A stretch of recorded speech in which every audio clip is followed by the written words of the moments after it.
반기문 전 유엔 사무총장과 안철수 전 국민의당 대표가 나란히 호남을 방문했습니다. 대선 주자들이 줄지어 호남을 찾는 건 호남 민심이 유동적이란 판단 때문입니다. 전일빌딩 천장 내부에 남아있을지 모를 5.18 당시 헬기 사격 탄환을 찾는 작업이 추진됩니다. 옛 광주은행 본점 건물에 유리창 타는 감식도 시작됐습니다. 여수 수산시장에 설치된 스프링클러가 화재 당시 일부 작동하지 않은 것으로 확인됐습니다. 추가적인 소방시설이 필요하다는 목소리가 큽니다.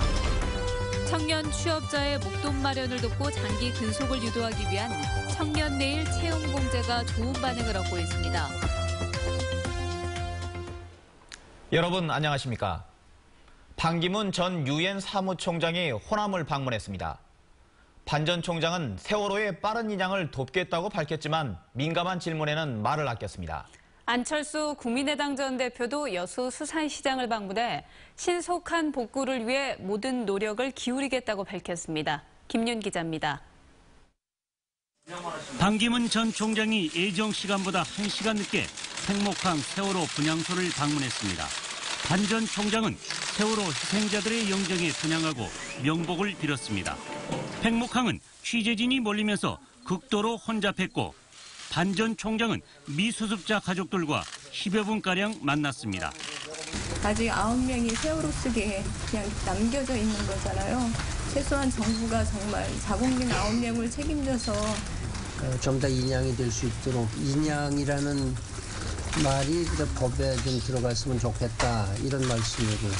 팽목항 곳곳에 세워진 희생자들을 기리는 조형물을 둘러보고 비통한 심정이라고 반 전 총장은 밝혔지만 민감한 질문에는 말을 아꼈습니다.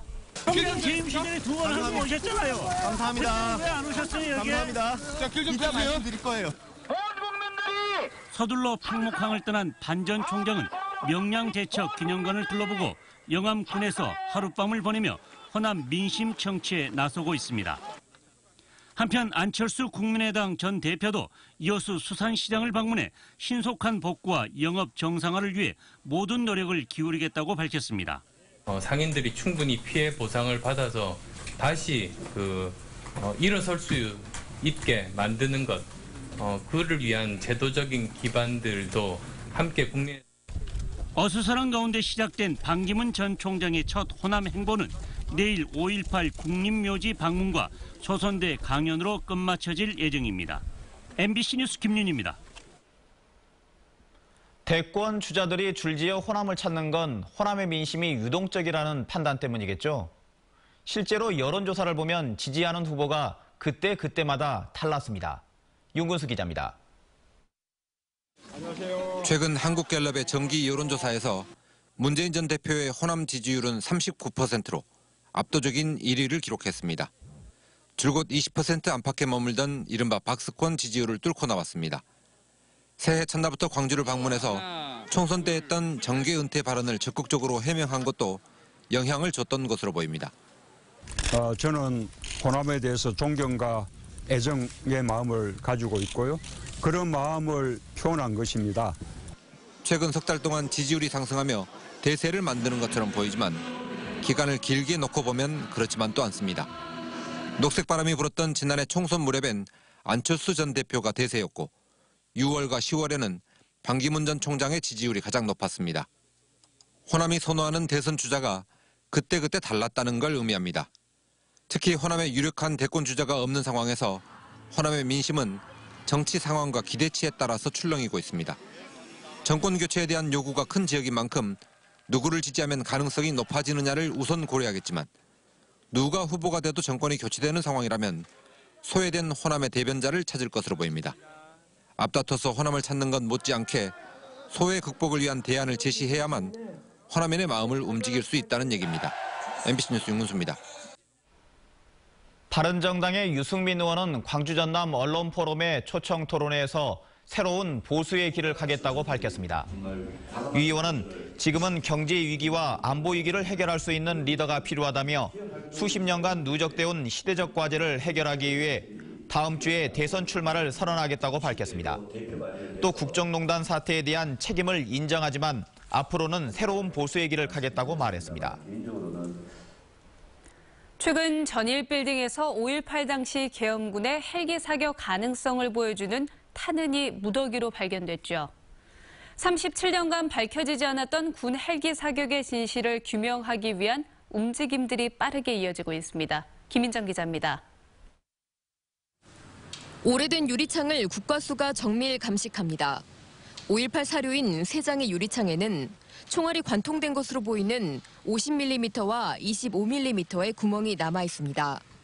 옛 광주은행 본점 건물 8층에 있던 유리창들로 지난 1997년 광주광역시에 기증된 겁니다. 이번 정밀 감식은 이 구멍이 전일 빌딩과 마찬가지로 계엄군의 헬기 사격과 연관돼 있을 가능성을 과학적으로 입증하기 위해 5.18 기록관이 감식을 의뢰하며 이루어졌습니다. 그 80년 당시 고층 건물은 광주은행과 카톨릭센터, 그다음에 관광호텔, 전일빌딩 등이 있었는데요. 이것도 지금 8층에서 떼어낸 유리이기 때문에 이것도 공중에서 어떤 총격에 의한 것이 아닌가 이렇게 추정되고 있습니다. 광주시도 계엄군의 헬기 사격 진상 규명에 속도를 내고 있습니다. 최근 국과수 조사에서 헬기 공중 사격 가능성이 제기된 전일빌딩 10층 천장에 총탄이 남아있는지 발굴해달라고 국과수에 의뢰할 예정입니다.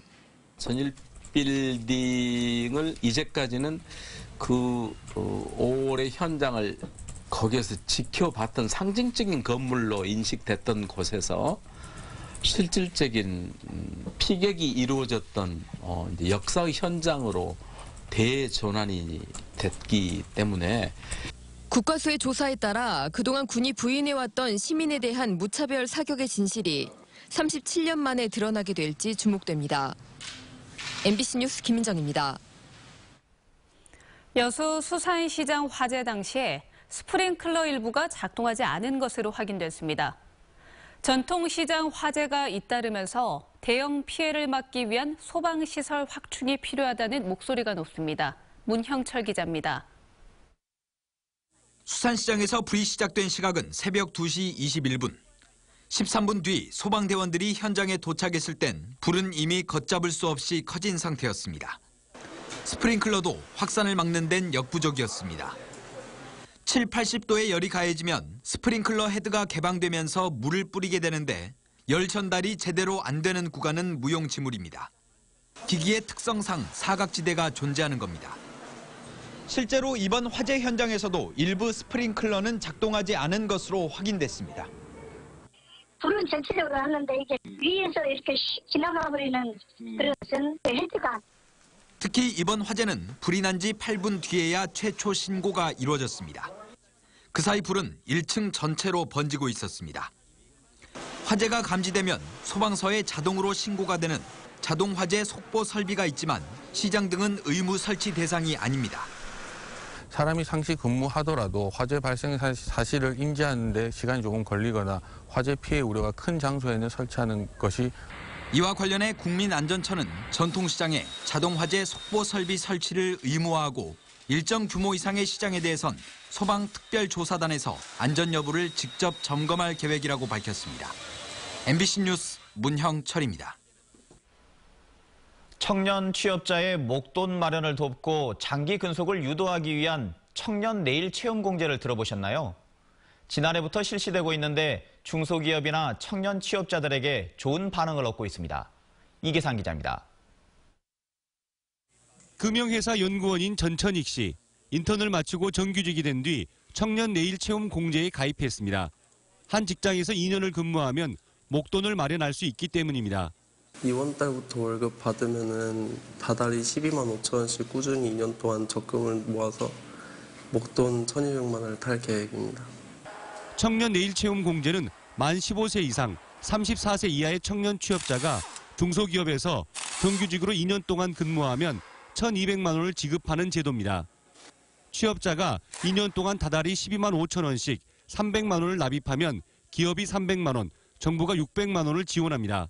근로자가 300만 원만 적립하면 900만 원을 더 받는 겁니다. 청년 내일 체험 공제에 가입하면 취업자는 단기간에 목돈 마련이 가능하고 중소기업 입장에선 젊은 근로자의 장기 근속을 유도해 구인난을 해소할 수 있습니다. 또 정부는 청년 일자리 기회를 확대함으로써 정책적 효과를 거둘 수 있습니다. 2년 근속을 하게 되면은 그러면 장기 근속으로 갈 가능성이 대단히 높습니다. 그래서 정말 사람이 필요한 중소기업 입장에서는 꼭 효용성이 높은 그런 제도라 생각을 합니다. 청년 내일 체험 공제는 지난해 7월부터 전국적으로 10,000명을 목표로 시행되고 있고 광주와 전남북에서는 240여 개 업체 530명이 가입된 상태입니다. 올해의 경우 지난해보다 5배 늘어난 5만 명을 대상으로 청년 내일 체험 공제가 확대 시행됩니다.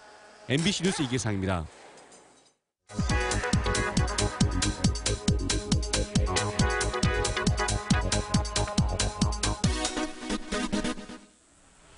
광주는 한 가구당 한 달 평균 224만 원, 전남은 226만 원을 생활하는 데 쓰고 있습니다.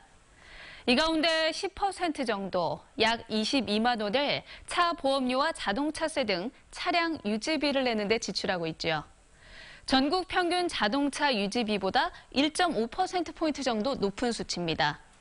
광주 전남 지역 가계 소비의 가장 큰 특징이기도 합니다.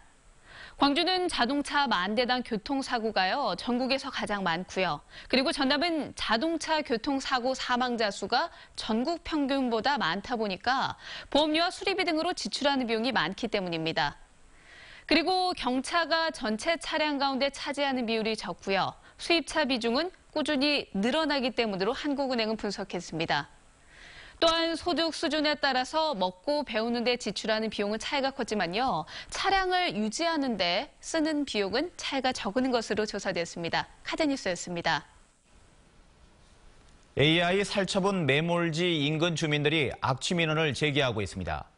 해남군 화엄면 주민들은 지난달 말 살처분 조치된 오리 13,000마리를 왕교와 미생물로 발효시켜 퇴비로 만드는 과정에서 심한 악취가 난다며 이설을 요구하고 있습니다. 이 방식은 침출수가 없는 반면 처리 초기에 악취가 나는 단점을 안고 있는데 전라남도는 환경부와 농림부의 상황을 보고하고 대책을 마련할 예정입니다. 법원이 무기징역을 선고한 나주 드들강 여고생 성폭행 살인 사건에 대해서 검찰과 피고인이 모두 항소했습니다. 광주지방검찰청은 여고생을 성폭행하고 살해한 혐의로 구속 기소된 김모 씨가 1심에서 무기징역을 선고받은 데 불복해 이미 무기수 신분이기 때문에 엄벌을 위해 사형을 선고해야 한다며 법원에 항소장을 제출했습니다. 피고인 김 씨 측도 자신이 무죄라며 항소한 것으로 알려졌습니다. 다음은 희망 2017 나눔 캠페인에 성금을 보내주신 분들입니다. 광주 북구 우남 3동 그라시아 웨딩 컨벤션 김덕준 대표가 100만 원을 보내주셨습니다. 성금을 보내주셔서 감사합니다. 전국 시군구의회 의장들이 노후 슬레이트 지붕에서 발생하는 성명가루 피해가 심각하다며 지붕 교체 작업을 서둘러 달라고 요구했습니다. 전국 시군구의회 의장협의회는 영광군의회에서 시도 대표회의를 개최하고 성면 슬레이트로 된 노후 지붕이 빠르게 철거될 수 있도록 관련 예산을 늘려달라는 건의문을 정부에 전달하기로 했습니다.